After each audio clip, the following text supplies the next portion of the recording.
This is television for the Isles of Scilly, brought to you with Worldwide Financial Planning, Truro and Penwith College, and the Scilly Lottery. From Radio Scilly, this is scillytv.com.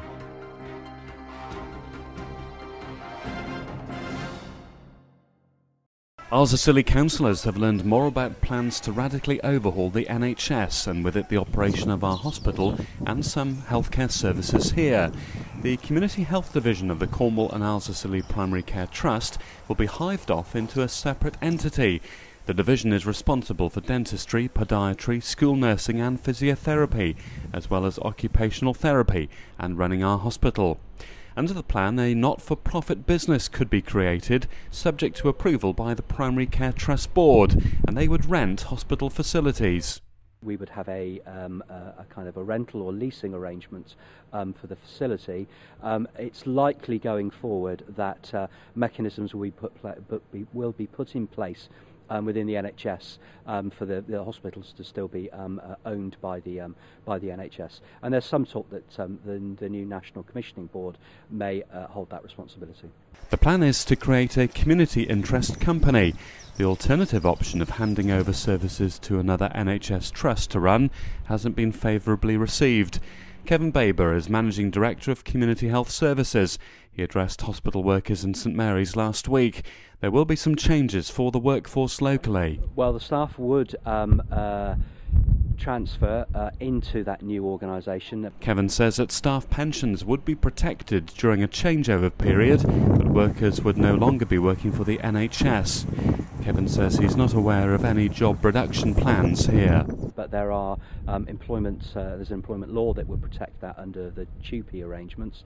But inevitably they would be working in a social enterprise, which would be a not-for-profit organisation, and that wouldn't be part of the NHS, although they would be delivering services for the NHS. Well, at this point there are no specific plans to change any of the numbers of staff employed here on the islands. The idea behind the government white paper is to have joined up healthcare, and a number of councillors here felt it was a good idea for patients in Scilly who deal with one health body. 95% of all health activity is said to take place in the community and not in acute hospitals like Trelisk and Truro. Kevin says he doesn't expect there to be significant change at the patient end. It's more about organisation. There'll be a heightened role for our council, and they could have a role in the governing body along with other local stakeholders. The matter will be discussed further when the Primary Care Trust holds its board meeting in St Mary's in October. But Kevin says it won't be a case of the council taking over. Well, that's certainly not the case at the moment. I think what we've all said this morning in the meeting is that there needs to be much closer collaboration between health services and social services. In Cornwall, their councils decided they don't want to continue with adult social care themselves and want to contract it out to this new community interest company if it's created and an arrangement can be made. Here, our council delivers its own adult social care. Kevin doesn't think that would lead to conflict. No, I don't see that there's a conflict at all. I think what we need to make sure that happens here is that the services, both health and social care, are fit for the requirements of the Isles of Scilly.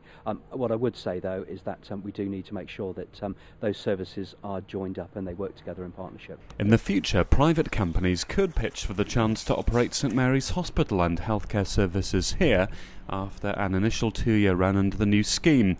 The council meeting heard that Tesco or Virgin could potentially one day be operating healthcare here and elsewhere in the southwest. I don't think there's any way in which they could pitch for that work at this point. However, moving forward in the future, there will always be the opportunity for services to be market tested, and at that point then private providers and the companies that you've mentioned could bid for that work. But before any structural changes happen, there are plans to upgrade X-ray facilities at our hospital. We're third in the pecking order, as two mainland hospitals are in greater need because their gear is older. We have a programme of work to replace many of the X-ray machines in our community hospitals, and this year we'd like to replace the equipment in Campbell and Redruth Hospital, in Falmouth Hospital and on St Mary's. Is that likely to happen?